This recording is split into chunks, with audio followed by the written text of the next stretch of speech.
3 तारखेचा आपण वारंवार उल्लेख करत होतो. 4, 5, 6 ते 7 जुलैपर्यंत महाराष्ट्रामध्ये दमदार तर काही ठिकाणी अति जोरदार पावसाची नोंद होणार आहे. प्रामुख्यानं उद्या 3 जुलैला सुरुवात होणारे जे काही भाग असतील त्या भागांची नावं, त्या तालुक्यांची नावं ह्या व्हिडिओच्या शेवटपर्यंत आपण पाहणार आहोत. आणि विशेषतः जे काही स्वरूप आहे वातावरणाचं, जे काही राज्यामध्ये जोराने वारे वाहत आहेत, अनेक जणांच्या चिंता वाढतात.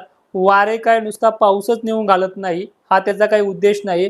वारे पाऊस सुद्धा घेऊन येतात आणि जवळच अरबी समुद्रामध्ये कमी दाबाचा 1,500 किलोमीटर लांबीचा जो काही कमी दाब बनतो आहे त्याचा फायदा विदर्भ आणि खानदेश पश्चिम महाराष्ट्राला सर्वाधिक जास्त बनणार आहे.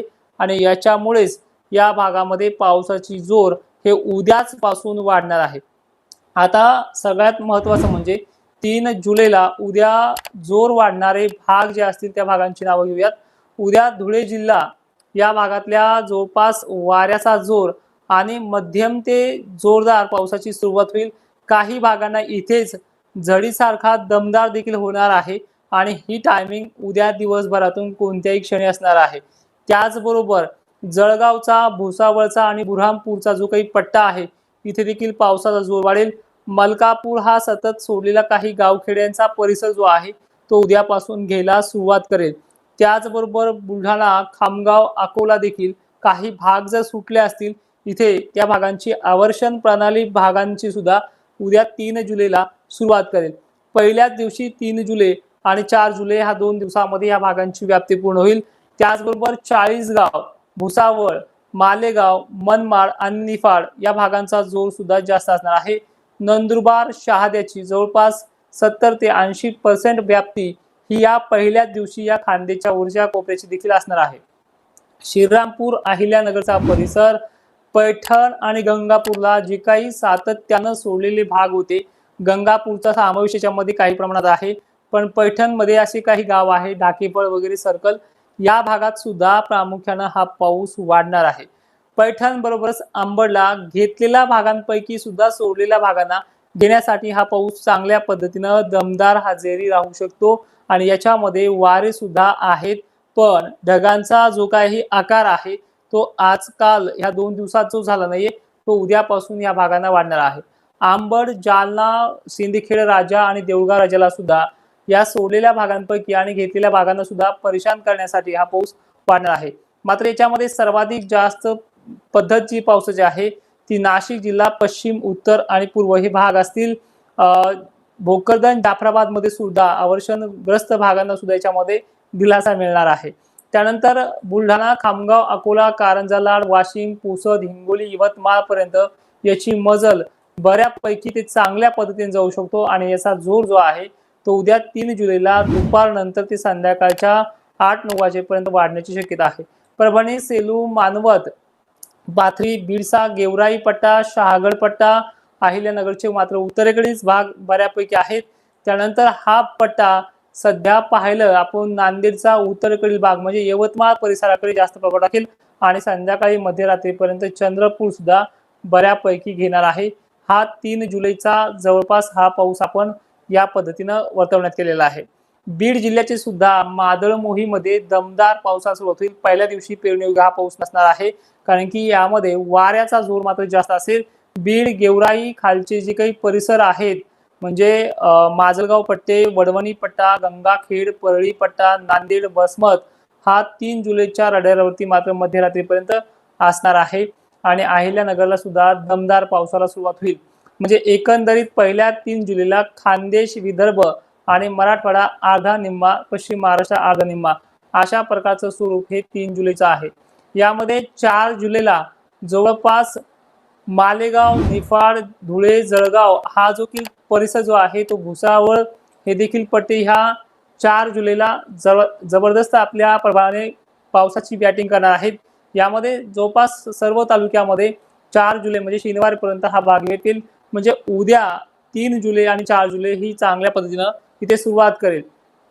त्याचबरोबर जळगावच्या सर्व तालुक्यामध्ये, संभाजीनगरच्या सर्व तालुक्यामध्ये आणि बीडच्या एकंदरीत सर्व तालुक्यामध्ये शनिवारी 4 जुलैला हा पाऊस सर्वाधिक जास्त प्रमाणामध्ये असणार आहे आणि येणाऱ्या तारखेपर्यंत तुम्हाला 5 तारखेपर्यंत हे सगळं कंडिशन समजून जाईल. मराठवाडा आणि विदर्भाचा जवळपास पेरणी केलेला भाग सुद्धा आणि पेरणीचा राहिलेला भाग सुद्धा यामध्ये बरा असेल. पण एक विनंती आहे की पाऊस पडल्यानंतरच पेरणी करा, चांगली ओल होऊ द्या. कारण की वातावरण जे आहे ते पूर्ण वाऱ्याचं आहे. काही ठिकाणी जास्त तर काही ठिकाणी मध्यम, पण पेरणी योग्य पाऊस याच्यामध्ये होणार आहे. पश्चिम महाराष्ट्र, घाटमाथा, सांगली, सोलापूर, कोल्हापूर, पुणे या परिसरात मध्यम ते दमदारच पाऊस असेल. जर चांगला पाऊस होणार असेल, ही जी काही पद्धत आहे या भागामध्ये, काही ठिकाणी या वाऱ्याचा जोर आणि काही ठिकाणी वाऱ्याच्या जोरामध्ये रान थापटून जाणं, अशी प्रणाली जी आहे ती पुणे परिसर, अहिल्यानगर, संभाजीनगर आणि खान्देशला ही सर्वाधिक जास्त आहे. त्यामुळे या भागातल्या शेतकऱ्यांनी कमीत कमी 5-6 तारखेपर्यंत पाणी पडल्याच्या नंतर, तो मग सातारा विभाग असू द्या, दक्षिण भाग असू द्या, याच भागातल्या शेतकऱ्यांनी पेरणीचा निर्णय घ्यायचा आहे. तोपर्यंत आपल्या शेतामध्ये कोरडं रान आहे तर पेरणीचा निर्णय घेऊ नका. सोलापूरला सुद्धा शनिवारी जोर वाढणार आहे. लातूर परिसरात देखील या दिवशी दमदार असेल आणि खरीप परिस्थिती जी आहे 3ला खानदेशकडनं सुरुवात करते, विदर्भाकडनं, मराठवाड्याकडनं नाहीये. जो दक्षिणी भाग आहे, जो दक्षिण मराठवाडा आहे, यांच्याकडे म्हणजे जवळपास लातूर, सोलापूर, सांगली, धाराशिव या पट्ट्यामध्ये हलकाशे थोडे सटकारे राहतील. पण जे काही उत्तरेकडे गेवराईपासून विदर्भाकडे म्हणजे गेवराई ते बुलढाणा या जो मधला पट्टा आहे तो उद्या संध्याकाळपर्यंत, दिवस मावळपर्यंत सक्रिय असेल आणि पश्चिम महाराष्ट्राकडून विदर्भाकडची मजल सर्वाधिक जास्त आहे. आता वाऱ्याचा जो जोर आहे तो जोर राहणार आहे, कारण की कमी दाबाचा पट्टा खूप तीव्र आहे आणि वाऱ्याच्या जोरामध्येच या पावसाच्या सरी कोसळतील. आता सर्वाधिक महत्त्वाचं म्हणजे आता उद्याची 3, 4 आणि 5 तारखेला यामध्ये प्रभाव कसा असेल. सर्वाधिक जास्त म्हणजे नाशिक जिल्हा. नाशिक जिल्ह्याच्या बाबतीत मी मागे सुद्धा एक पोस्ट दिली होती फेसबुकला. यामध्ये जायकवाडी धरणामध्ये काही प्रमाणामध्ये आवक राहू शकते. याची प्रचिती येणार आहे 5 तारखेला. नाशिकच्या इगतपुरी, त्र्यंबकेश्वर परिसर, निफाड, येवला, देवळा या परिसराबरोबर जवळपास संबंध महाराष्ट्रामध्ये या शनिवारी आणि रविवारी पाऊस हा होणार आहे.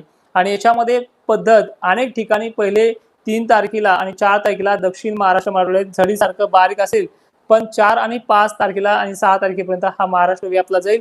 कुठल्याही पद्धतीचा हा पाऊस कमजोर नाही. आणि विशेषतः खानदेशला भूतो न भविष्य, धुळे असेल, नंदुरबार असेल, जळगाव असेल, छत्रपती संभाजीनगरचा भाग असेल, अहिल्यानगर उत्तरेकडील भाग असतील, पश्चिम भाग असेल आणि बुलढाणा वगैरे भाग असेल, या भागांना कुठल्याही पद्धतीचा पाणी कमी राहणार नाहीये.